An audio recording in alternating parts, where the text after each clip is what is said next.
오늘 수요 집회의 말씀을 전하게 된 황예찬 형제입니다.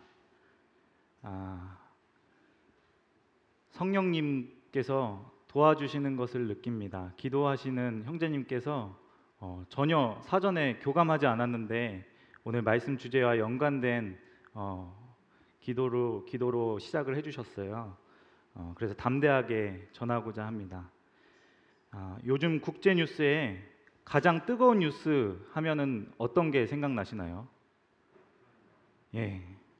지구 반대편 우크라이나에서는 지금도 계속해서 전쟁이 이어지고 있습니다. 2차 세계대전하고 냉전을 지나오면서 21세기에는 아무리 강한 나라라 할지라도 국제사회의 눈치를 봐야 하는 것이 암묵적인 그런 구조였는데, 이번 우크라이나 전쟁을 계기로 어떤 나라들은 그런 곳에 전혀 아랑곳하지 않는다는 것을 새삼 느끼게 되었습니다.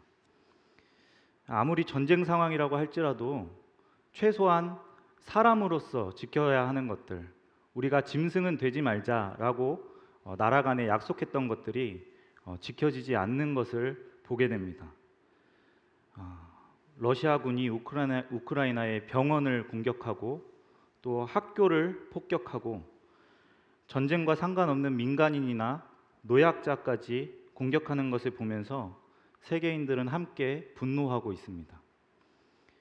아무쪼록 하나님께서 우크라이나에 있는 성도들을 지켜주시고 또 고통 가운데서 위로하여 주시기를 기도합니다. 그렇다면 성경에 나타난 하나님의 전쟁은 어떤가요? 구약의 많은 전쟁들도 때로 가혹하게 느껴지곤 합니다. 계속해서 이어지고 있는 사무엘상 강해 시간에 아말렉을 진멸하라 라는 제목의 말씀을 혹시 기억하시는지요? 그 말씀 본문 안에서도 하나님께서는 아말렉을 진멸하라고 하셨습니다. 남녀노소를 불문하고 그들의 모든 가축까지 기식 있는 것은 다 죽이라고 말씀하셨습니다. 그때 진멸하라 라는 뜻의 히브리어를 핵심 단어로 소개해 주셨는데 기억나십니까 혹시? 하람입니다. 하람. 진멸하다. 저도 다시 들어봤어요. 말씀을. 하나님의 전쟁을 때때로 하람 혹은 오늘은 그 명사형인 헤렘으로 많이 말씀을 드릴 텐데요. 헤렘의 원칙으로 수행됩니다. 왜 이렇게 잔인하게 남기지 않고 진멸해야 하는 걸까요? 하나님의 전쟁은 죄와의 전투이기 때문에 그렇습니다. 가나안에 관영했던 이 죄에 대한 거룩한 전쟁이기 때문입니다. 이 거룩한 전쟁을 수행하기 위해서 하나님의 군대는 항상 거룩해야 했습니다. 출애굽 이후에 이스라엘은 크고 작은 전투를 수행해 왔습니다. 이스라엘의 전투에는 특이한 점이 있었습니다. 이스라엘의 전투의 승패가 무기의 좋고 나쁨이나 병력의 많고 적음, 그들이 훈련이 잘 되었는지 여부에 상관없이 이스라엘이 치른 전투는 사실 하나님의 전쟁이었기 때문에 온전히 하나님의 능력으로 수행되었어야 했습니다. 오늘은 우리 함께 이 하나님의 전쟁이 반복적으로 나타나는 여호수아서의 한 장면을 살펴보고자 합니다.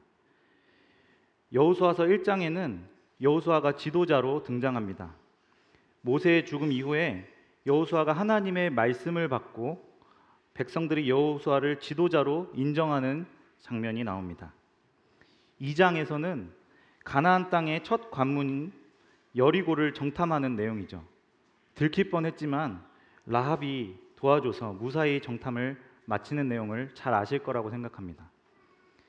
3장에는 요단강을 도하합니다. 언약궤를 맨 제사장들의 발이 요단강 물을 밟으니 곧 요단강이 갈라졌습니다. 홍해가 갈라지는 것을 경험하지 못한 출애굽 2세대들이 하나님의 함께하심을 확실하게 경험하게 된 사건이었습니다. 4장에서는 이것을 기념하죠. 12돌을 세워서 이 사건을 기념하고 또 후손들에게 알리고자 합니다. 5장에 이르러서 이스라엘은 거룩하게 준비됩니다. 광야에서 태어난 사람들은 할례 받지 못했는데 그런 사람들에게 모두 할례를 행해서 거룩하게 구별하도록 하셨습니다. 또한 여호와의 군대 장관이 여호수아를 찾아와서 거룩한 장소에서 여리고성을 깨뜨릴 필승 전략을 가르쳐 주었습니다. 이 5장을 유심히 보시면 거룩이라는 키워드가 계속해서 반복되는 것을 보실 수 있습니다. 6장에 이르러서 드디어 여리고성을 공략하고자 하는데 여호와의 군대 장관이 가르쳐준 방법은 도무지 싸우는 것 같지 않았죠. 엿새 동안 언약궤를 앞세워서 조용히 성 둘레를 한 바퀴씩 돌다가 일곱째 날에는 갑자기 7바퀴를 돌고 나팔과 함성 소리를 내라는 것이었습니다. 전쟁이 아니라 마치 연극과 같은 행동이었습니다. 그다지 어려워 보이지는 않은 전략이었는데 6장 18절에서 21절에 눈에 띄는 주의사항이 등장합니다. 6장 18절에서 21절, 여호수아 6장 18절에서 21절입니다. 제가 가진 성경으로 구약 성경 327페이지입니다.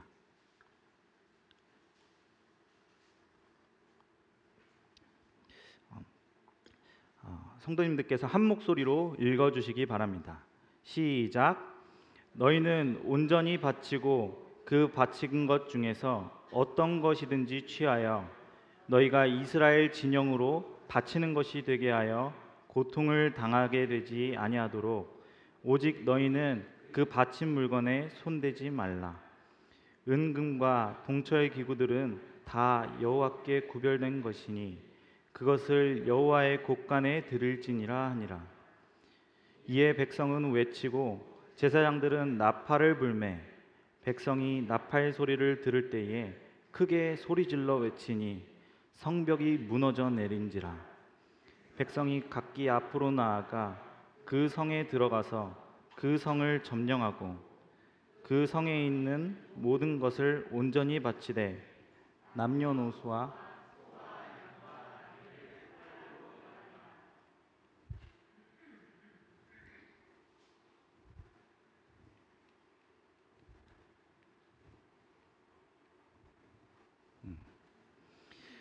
진멸하라. 성 안의 모든 것을 하나님께 온전히 바치라는 것이었습니다. 눈앞에서 그 견고하던 여리고 성벽이 무너져 내리는 것을 목격한 이스라엘 군대의 심정은 어땠을까요? 싸우지도 않고 이기게 됐으니 그냥 마냥 신나기만 했을까요? 저는 그렇지 않았을 것이라고 생각합니다. 이스라엘 군대도 하나님의 전능하심을 눈앞에서 목도하고는 하나님께서 두려운 분이시라는 거, 경외할 만한 분이시라는 것을 마음에 강하게 생각했을 거라고 봅니다. 그들은 실제로 전투 직전에 주신 이 헤렘의 명령을 철저하게 지켜서 구원하기로 약속된 라합의 식구들을 제외하고는 다 남녀노소와 가축을 칼로 멸합니다. 불에 타는 것은 모두 불사르고 타지 않는 은금과 동처의 기구는 여호와의 집 곳간에 둡니다. 하나님의 진노가 얼마나 맹렬한지 여리고성 안에서 확인할 수 있었을 것입니다. 지금 무너뜨린 이 여리고 성 안을 헤렘하라고 명령하셨을 뿐 아니라 나중에라도 이 성을 다시 쌓으려는 자는 저주를 받을 것이라는 하나님의 말씀이 있었습니다. 이만큼 헤렘의 명령은 엄격했습니다. 그러나 눈앞에 이토록 두려운 하나님의 역사를 보고도 한 사람이 자신의 탐욕을 제어하지 못해서 온 이스라엘에 고통을 안기게 됩니다. 함께 오늘의 본문을 살펴보겠습니다. 오늘 본문은 방금 찾은 말씀에 이어지는 여호수아서 7장입니다. 1절에서 5절까지만 저와 성도님들께서 교독하시겠습니다. 제가 먼저 읽겠습니다.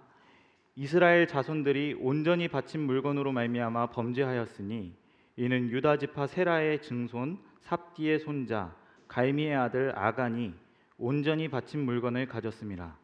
여호와께서 이스라엘 자손들에게 진노하시니라.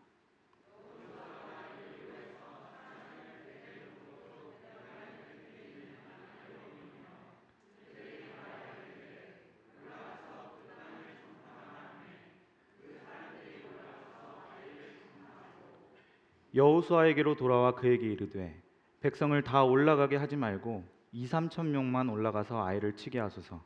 그들은 소수니 모든 백성을 그리로 보내어 수고롭게 하지 마소서 하므로.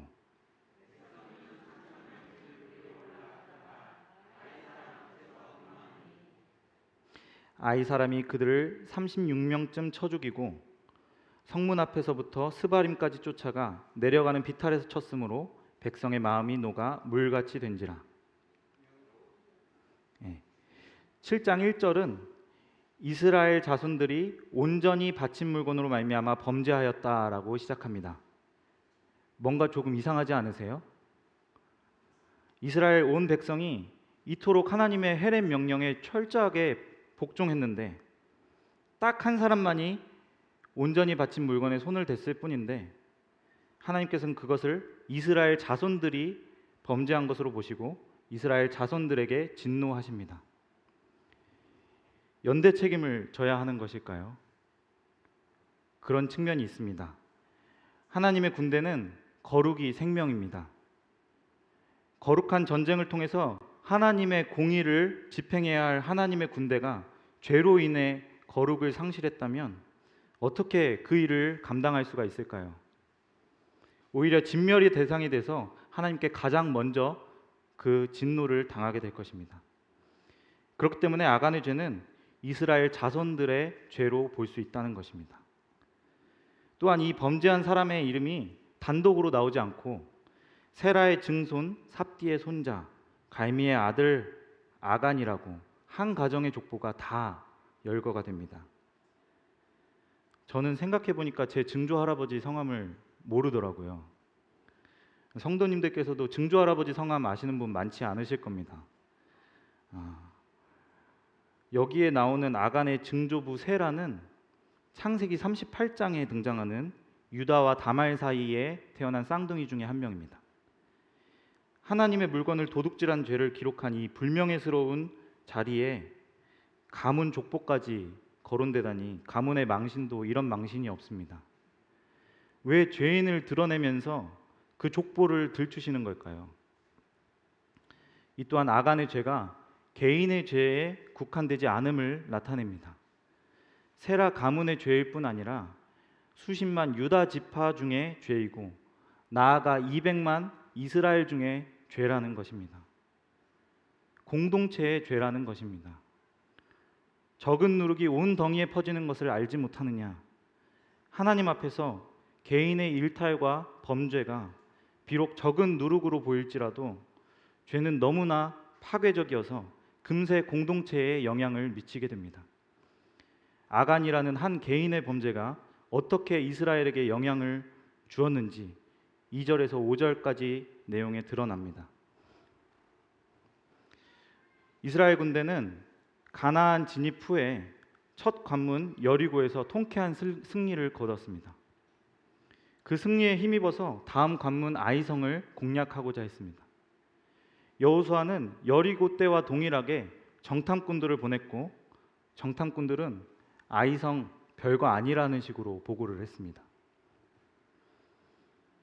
괜히 많은 군대를 보내서 수고롭게 할 필요가 없다고 말했습니다. 아이성은 과연 그렇게 만만한 성이었을까요? 몇 장의 사진을 보시겠습니다. 이 아이성으로 추정되는 지역의 성벽 유적입니다. 잘 남아있는 성벽 위주로 찍어서 그런데 다 저렇게 대부분 무너지고 불탄 흔적이 있다고 합니다. 그러나 성벽이 온전히 서 있을 당시에는 그 규모도 상당했을 것이고 무엇보다 이 가파른 지형으로 둘러싸여져 있어서 만만치 않은 요새였다는 것을 생각해 보게 됩니다. 저기 끝에 구릉지대가 여리고고 이 산간지대에 있는 것이 아이성입니다. 골짜기를 지나서 와야 되는 것이죠. 정탐꾼들은 이런 요새를 아무렇지도 않은 것으로 보고를 했고 여호수아는 꼼꼼히 확인하지도 않고 그냥 그 의견을 받아들인 것처럼 보입니다. 여기서 이스라엘의 영적 상태를 엿볼 수 있습니다.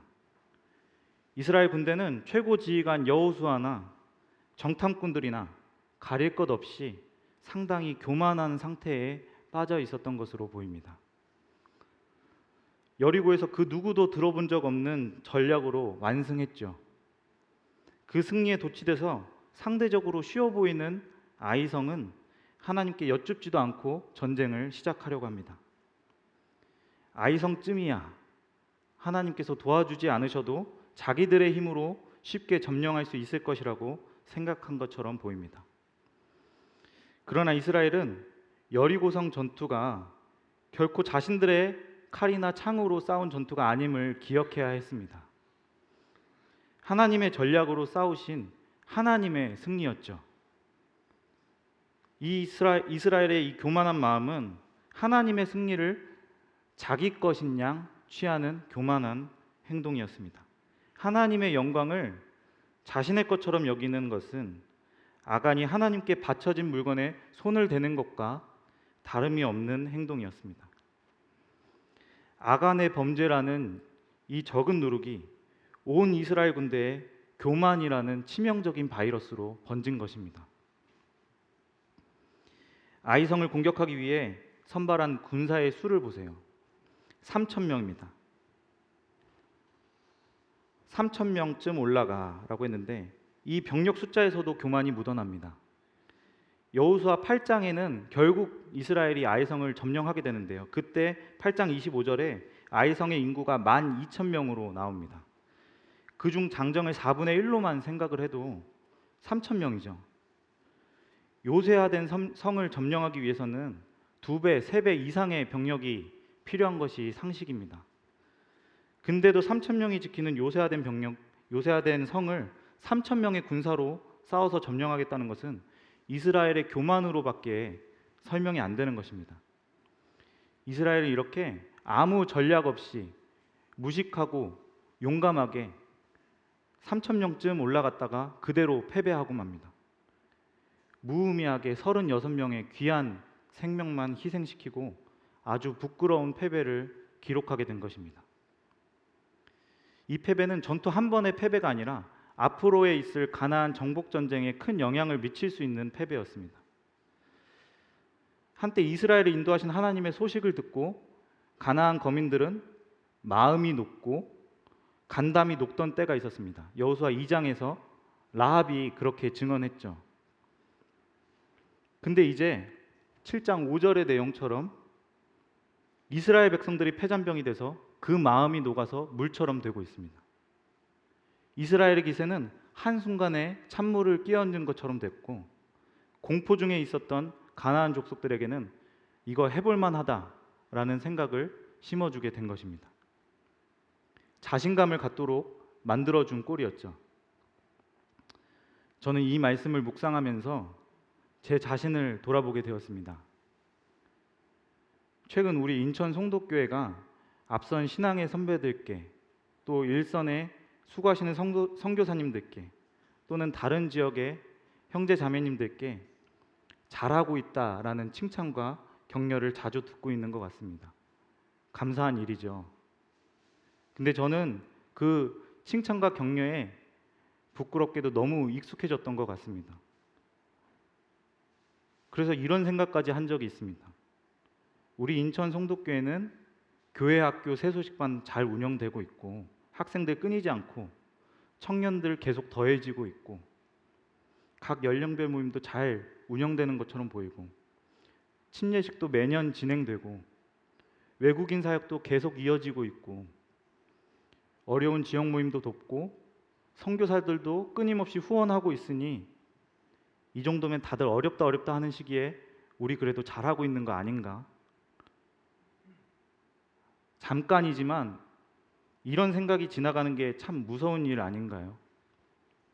성도님들께서는 어떠신지 모르겠습니다. 행여 눈꽃만큼이라도 이런 생각이 우리 마음 한켠에 숨어 있어서 어느 순간에 불쑥불쑥 올라온다면 우리는 오늘 본문 말씀 가운데 비춰서 크게 두려워해야 할 것입니다. 우리 마음 가운데 인천 송도교회 지금까지 여기까지 온전히 하나님이 하셨습니다 하는 진정한 고백이 없다면, 아니면 그게 말뿐인 고백이어서 한편으로는 그래도 이 정도면 우리는 잘하고 있는 거지, 이런 생각이 남아있다면 애통하게도 이 공동체 안에 이미 아간의 죄가 있는 것과 다름없습니다.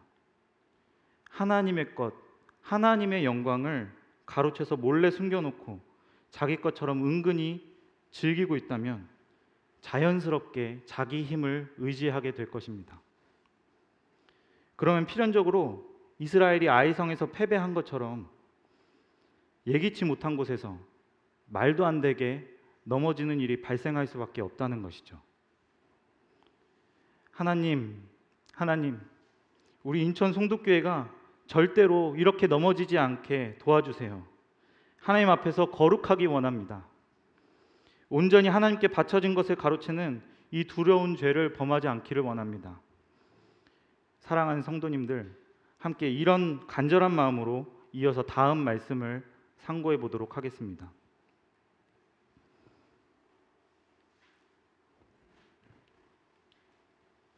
네, 6절부터 9절 보시겠습니다. 이스라엘은 예기치 못한 실패를 겪으면서 정군 비상체제에 돌입하게 되었습니다. 그 즉시 여호수아와 백성의 장로들이 기도의 자리로 나아왔습니다. 특히 여호수아의 반응을 보세요. 실패를 애통해하면서 하나님께 원망 섞인 하소연을 하고 있습니다. 마치 이스라엘 백성들이 광야에서 이럴 거면 우리 왜 애굽에서 건지셨나요? 했던 이 원망과 같이 어찌하여 이 백성을 인도하여 요단을 건너게 하셨나요? 이런 항의를 하고 있습니다. 리더답지 않은 기도의 내용이죠. 하나님께 실패의 원인을 여쭙고 어떻게 하면 좋을지, 무엇이 하나님의 뜻인지 답을 들어야 되는데 자신을 돌아보지 않고 하나님께서 왜 이렇게 행하셨는지 원망을 하고 있습니다. 이렇게 시작해서 9절 말미에 이스라엘이 잘못되면 주변 국가들의 하나님의 크신 이름이 이 땅에 떨어지는 것은 아닌지 염려하는 듯한 기도로 마무리하고 있지만 기도의 전체적인 내용을 볼 때 하나님의 영광보다는 이스라엘 자신들의 지금 처지에 더 집중된 기도라는 생각이 듭니다. 10절에 하나님께서 이런 여호수아를 질책하시는 듯합니다. 일어나라, 어찌하여 이렇게 엎드렸느냐? 내가 언약을 어기는 거짓말하는 하나님이더냐? 내가 언약을 어긴 것이 아니라 너희 이스라엘이 언약을 어긴 것이다. 너희가 내게 온전히 바쳐진 물건을 가져가서 도둑질한 것이다. 내가 금지한 것을 자기 것인 양 속이고 마치 자기 것인 것처럼 자기 물건 가운데 둔 것이다. 우리 하나님 참 좋은 분이시죠. 저 같으면 자기는 돌아보지 않고 하나님의 어떠하심부터 의심하는 이 백성의 지도자들을 이 마음이 괘씸해서 크게 혼내고도 화가 다 안 풀렸을 것 같습니다. 근데 하나님께서는 곧이어 무엇이 문제인지까지 아주 자세하게 다 가르쳐 주십니다. 11절부터 이스라엘 군대의 패배 원인이 무엇이고 그것을 해결할 수 있는 방법까지 다 가르쳐 주십니다. 아이성을 공격하는 것도 여전히 죄와 싸우는 하나님의 전쟁이죠. 그런데 이스라엘 군대 가운데 죄가 있어서는 도저히 하나님의 전쟁에 하나님의 군대로 참여할 수 없게 되는 것입니다. 철저히 진멸하라는 하나님의 헤렘 명령을 무시하고 마땅히 진멸해야 할 것을 자기 가운데 숨겨두고 있다면 그 자신이 하나님의 진멸의 대상이 된다는 것입니다. 두렵지만 하나님 말씀 가운데 나타난 진리입니다. 헤렘하지 않으면 헤렘 당할 수밖에 없습니다. 그리고 철저히 헤렘하지 않은 그 문제를 해결하지 않으면 하나님께서 함께하지 않으셔서 위기 앞에서 마음이 물같이 녹아내리는 평범한 오합지졸로 떨어질 수밖에 없다는 것입니다. 하나님께서 13절에 이스라엘의 죄를 친히 제거하실 계획을 말씀하십니다. 이스라엘은 자기 중에 들어온 누룩을 제거하기 위해서 먼저 스스로 거룩하게 해야 했습니다. 이 공동체의 죄를 해결하기 위해서 자신을 먼저 돌아봐야 한다는 것입니다. 이스라엘은 아이성의 패배를 통해서 이것이 한 개인의 죄가 아니라 공동체에 속한 모든 사람에게 교만이라는 죄가 들어온 것임을 깨달았을 것입니다. 여호수아 장로들로부터 정탐꾼들, 모든 백성들 다 하나같이 여리고를 무너뜨리신 하나님의 영광을 마치 자기 것처럼, 자기들이 한 것처럼 자기 영광으로 취한 것입니다.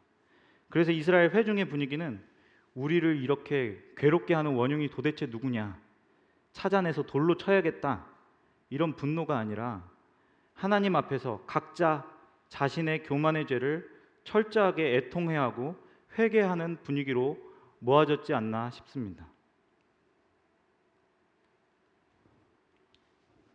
14절부터 보시면 하나님께서 온 백성을 한데 모아서 세우시고 제비를 뽑아서 범인을 나타내실 것을 말씀하셨습니다. 그리고 그 범인을 공동체 앞에서 드러내실 것인데, 범인이 드러나면 그와 그의 모든 소유물을 불사르라고 명령하셨습니다. 죄에 속한 것은 완전히 진멸하라는 이 헤렘 명령에 불순종한 사람은 그 자신이 헤렘 당하고야마는 하나님의 두려우신 원칙이 이제 내일 아침이면 시행되기로 예정된 것입니다. 만약 여호수아가 이스라엘이 패배했다는 그 소식을 전해 들었을 때, 그때 다른 행동을 했다면 과연 어떤 결과가 있었을까요? 예를 들면 전략이 없어서 패했다라고 생각해서 자기 힘으로 더 좋은 전략을 짜서 더 많은 병력을 보내서 아이성을 쳐들어갔다면 이스라엘은 36명 희생하는 걸로 끝나지 않았을 것입니다. 6절에서 9절까지 나오는 여호수아의 기도의 내용은 분명 리더로서는 좋지 않은 기도였습니다. 하지만 여호수아가 다른 생각하지 않고 빨리 기도의 자리로 돌아왔다는 것만은 굉장히 현명한 선택이었습니다.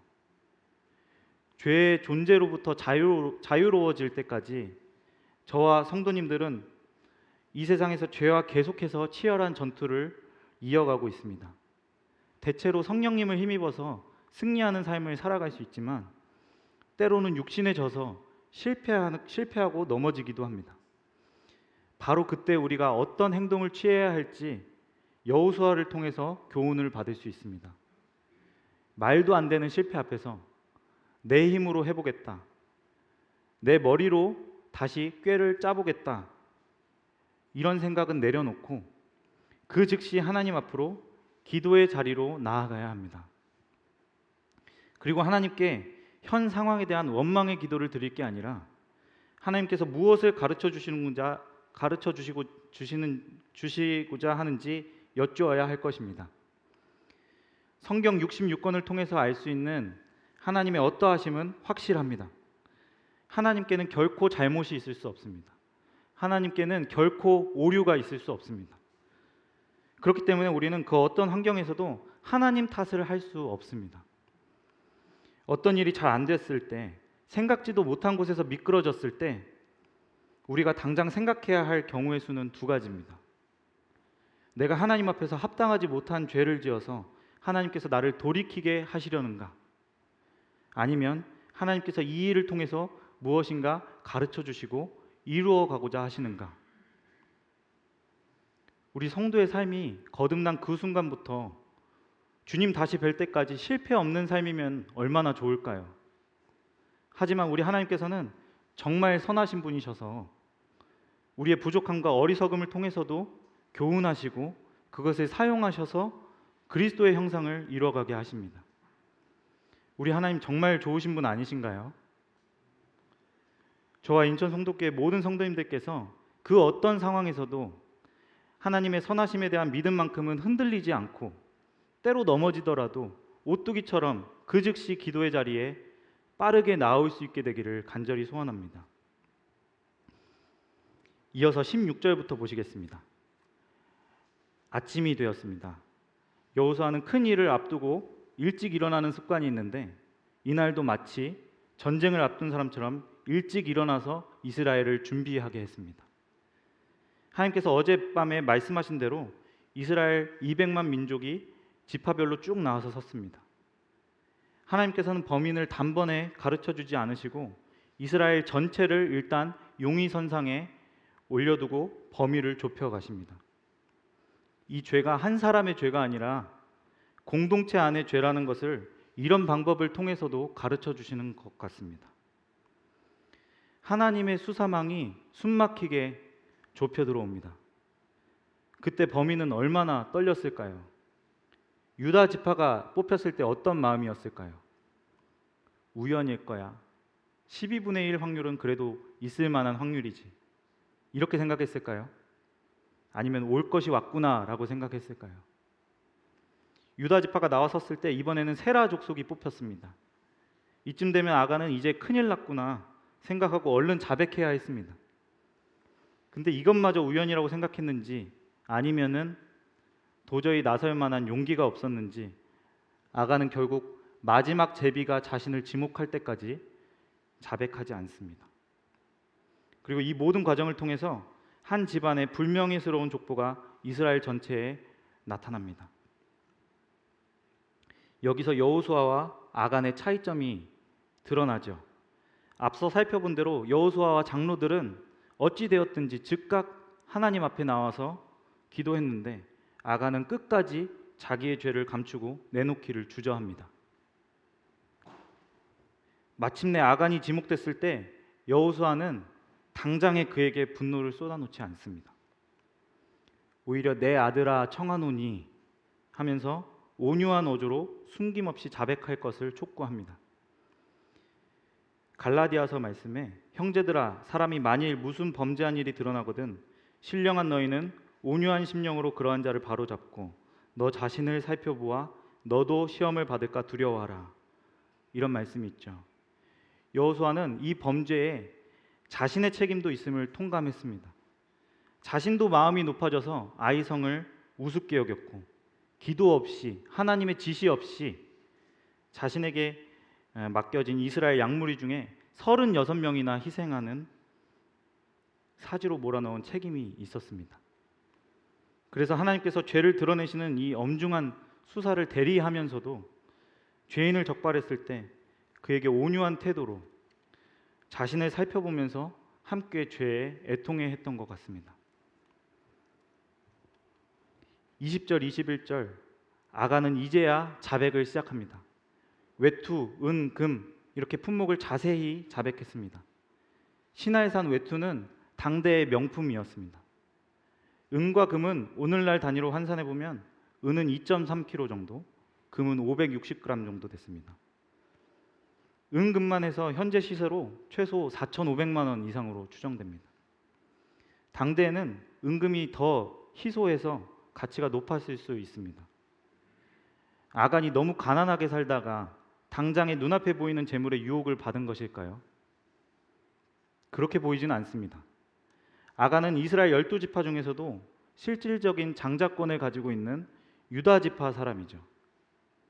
그리고 족보를 나열하면서 확인한 대로 그냥저냥 이름 없는 가문은 아닙니다. 나름 명망가의 일원이었고 또 진멸하기 위해서 아간에게 속한 모든 소유물을 끌어올 때 보면 온갖 가축이 다 나옵니다. 부족함 없이 지낸 이 사람이 그런데도 거룩을 위한 하나님의 명령 앞에서 사사로운 욕심을 부렸습니다. 눈앞에서 여리고성을 무너뜨리는 이 두려우신 하나님의 능력을 경험하고도 다른 동료들은 생생히 봐서 철저히 헤렘 명령에 순종하고 있을 때 아간만은 자신의 눈으로 들어온 그 안목의 정욕을 제어하지 못해서 그대로 하나님의 것을 도둑질하고 만 것입니다. 22절 보시겠습니다.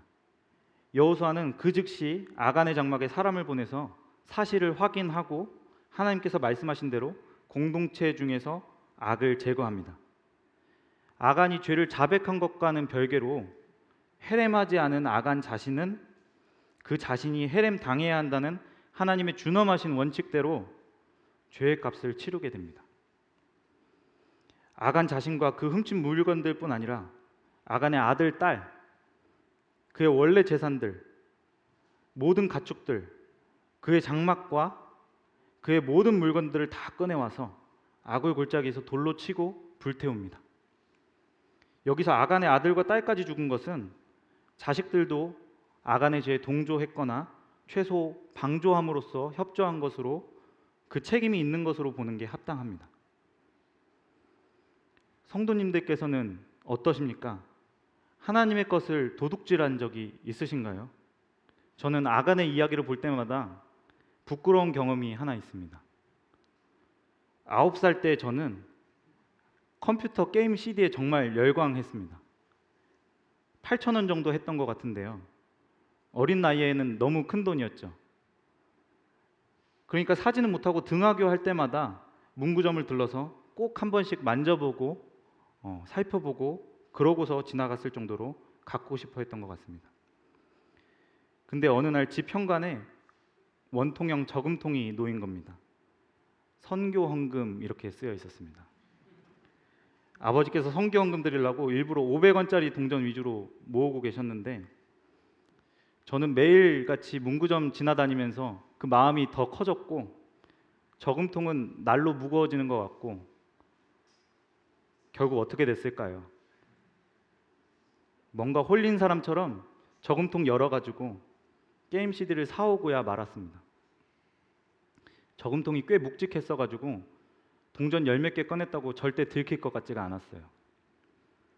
혹시 티나더라도 아버지께서 매일 그 무게를 체크하시는 것도 아니잖아요. 들킬 일은 없다고 생각했습니다.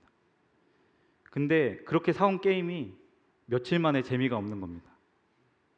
그래서 혹시나 하고 문구점 가봤더니 그 자리에 더 재밌어 보이는 게 들어왔어요. 한 번이 어렵지 두 번은 쉽죠. 또 동전을 꺼내서 당당히 사왔습니다. 어느 날 아버지께서 이상하게 생각하셨나 봅니다. 틈만 나면 게임 CD 사달라고 조르던 아들인데 몇 주째 말이 없고 또 어느 날 저금통도 이쯤이면 찾겠지 체크하신 것 같아요. 근데 들어보셨는데 무게가 이상한 거죠. 이제 아버지께서 오셔서 굳은 얼굴로 선교헌금 저금통에 손 댔냐고 물어보셨습니다. 정말 비 오는 날에 먼지 나도록 맞았습니다.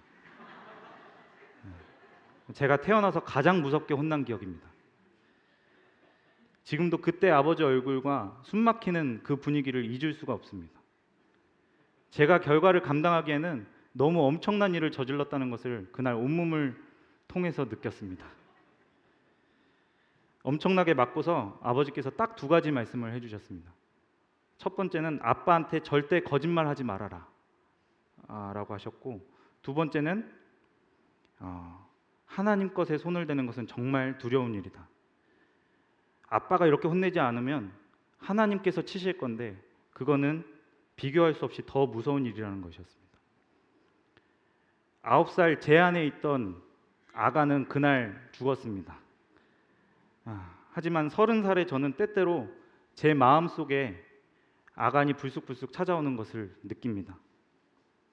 그 아간의 마음 앞에 넘어질 때가 있습니다.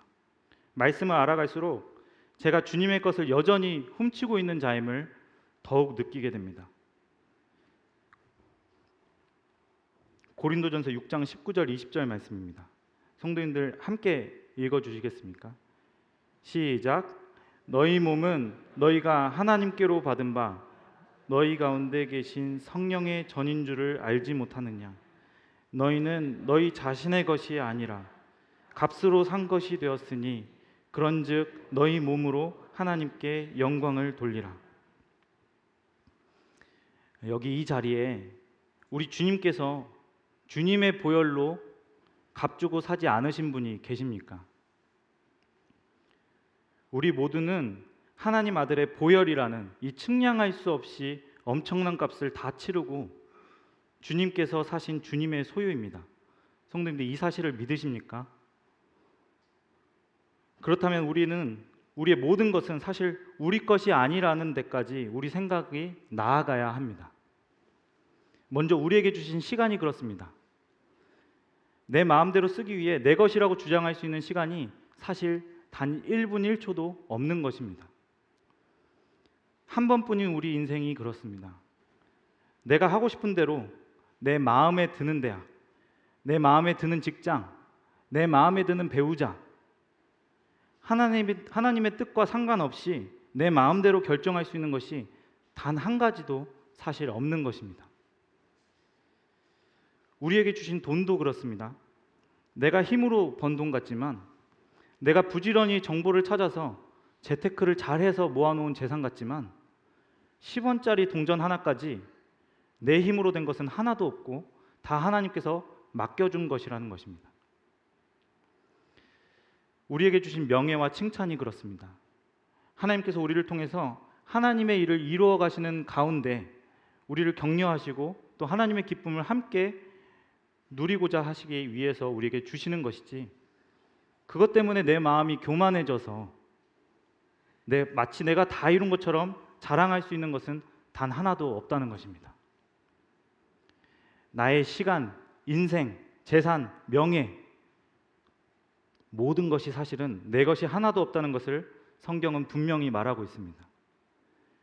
그렇다면 나는 내 것이 아닌 것을 가지고 내 것 마냥 도둑질하고 있지는 않은지, 내 마음이 원하는 대로 시간과 인생과 돈과 명예를 마음껏 가져다가 쓰고 있지는 않은지 자신에게 묻게 됩니다. 오늘 본문 말씀은 우리의 마음에 이것을 묻고 있습니다. 정말 아간의 죄에서 자유로운가? 하나님의 거룩하신 말씀 앞에서 결코 아간과 다르지 않은 우리 자신을 보게 됩니다. 아간이 돌로 침을 당하고 맹렬한 진노의 불 가운데서 소멸되어지는 것을 보면서 드디어 정의가 실현되었다, 시원하다, 이렇게 말씀하실 수 있는 분이 계신가요? 저를 포함해서 단 한 분도 빠짐없이 그 장면 앞에서 이런 고백을 할 수밖에 없을 것입니다. 이 거룩하신 하나님 앞에 누가 능히 서리오? 근데 거룩하신 하나님 앞에서 우리와 아간에게는 결정적으로 한 가지 차이는 있죠. 하나님의 헤렘 명령을 어긴 아간은 자기 죄를 지고 헤렘 당해야 했습니다. 하지만 우리에게는 나 대신 헤렘 당해주신 예수님이 계십니다. 마땅히 악을 골짜기에 끌려가야 했던 나를 대신해서 예수님께서 골고다 죽음의 길을 가셨습니다. 돌에 맞고 불로 소멸되었어야 하는 이 아간 같은 자를 대신해서 예수님께서 채찍에 맞고 가시관 쓰시고 십자가에 못 박혀서 하나님의 맹렬한 진노를 다 받으셨습니다. 나는 아무것도 한 것이 없는데 믿음을 통해서 예수님과 연합했다는 단 한 가지 이유만으로 하나님의 이 무궁한 은혜를 입게 된 것입니다. 더 이상 아간과 같이 진멸의 대상이 되지 않고 하나님께 온전히 받아들여지는 것입니다. 이 놀라우신 하나님의 은혜에 영원히 감사할 뿐입니다. 오늘 말씀을 정리하겠습니다. 개인이 거룩하지 못할 때 공동체는 반드시 영향을 받습니다. 우리 각 사람이 나의 모든 것에 대한 하나님의 절대 주권을 인정하지 못하고 아간의 죄를 범할 때 이 적은 누룩이 온 덩이에 퍼져서 공동체가 교만의 늪에 빠지는 것으로 이어질 수 있습니다. 지금 이 말씀 앞에서 우리 자신을 돌아보게 되기를 소원합니다. 그래서 혹시 모를 죄 해결해서 우리 인천 송도교회가 이와 같은 어려움에 빠지지 않게 되기를 간절히 기도합니다. 그러나 혹시 넘어지게 된다면 그 즉시 기도의 자리로, 하나님의 긍휼을 구하는 자리로 나올 수 있게 되기를 바랍니다. 하나님께로 나올 때 하나님께서는 문제의 원인과 그 해결 방법까지 상세하게 가르쳐 주실 것입니다. 하나님께서 죄를 깨닫게 하실 때는 즉각적인 반응이 필요합니다. 하나님의 군대는 거룩을 잃어버릴 때 반드시 패배하고 맙니다. 거룩이 회복될 때까지는 아무것도 할 수 없는 상태에 빠지는 것입니다. 교회 공동체 거룩을 위해서 죄의 신속한 처리가 필요하죠. 다만 우리는 우리를 대신해 진노를 받으신 우리 주 예수 그리스도의 보혈의 공로를 힘입어서 아간처럼 진멸되지는 않습니다. 그렇기 때문에 징계에 대한 신약교회의 원리는 정죄 아닌 회복을 위한 것으로 공동체가 함께 짐을 질 것을 명하고 있습니다. 특별히 우리 인천 송도교회는 예배당 신축이라는 영적 전투를 앞두고 있습니다. 이 전투가 여리고 성같이 어려운 전투일지, 아이성처럼 비교적 작은 성일지 아무도 알지 못합니다. 그러나 오늘 말씀을 통해서 하나님의 전투는 우리가 넘어야 할 성의 규모가 중요하지 않다는 것을 보여줍니다. 중요한 것은 하나님 군대의 거룩이었습니다. 거룩하게 준비된 하나님의 군대는 여리고성에서 하나님의 능력을 경험했지만 거룩을 상실한 군대는 아이성 앞에서 처절하게 패배하고 말았다는 것이 오늘 우리에게 귀한 교훈이 되기를 원합니다. 오늘 본문이 말씀하는 거룩이란 하나님의 것이 하나님의 뜻대로 되게 하는 것이었습니다. 하나님께서 진멸하라고 말씀하신 것은 반드시 진멸해야 했습니다. 또 하나님께서 하나님의 곳간에 드리라고 하신 것은 반드시 그렇게 해야 했습니다. 이 거룩은 오늘을 사는 우리에게 하나님의 절대 주권을 인정하는 것으로 적용될 수 있습니다. 나의 모든 것이 다 하나님의 것입니다. 이런 고백. 하나님의 일은 철저히 하나님께서 이루실 것입니다. 이런 겸손함이 우리의 거룩이 될 것입니다. 저와 모든 성도님들께서 하나님의 것을 하나님께 온전히 드림으로 함께 하나님의 거룩한 군대가 되기를 소원합니다. 그래서 우리 앞에 놓인 이 영적 전투 앞에서 하나님이 이루시는 놀라운 승리를 함께 경험하게 되기를 간절히 기도합니다. 감사합니다. 오늘 말씀을 마치겠습니다.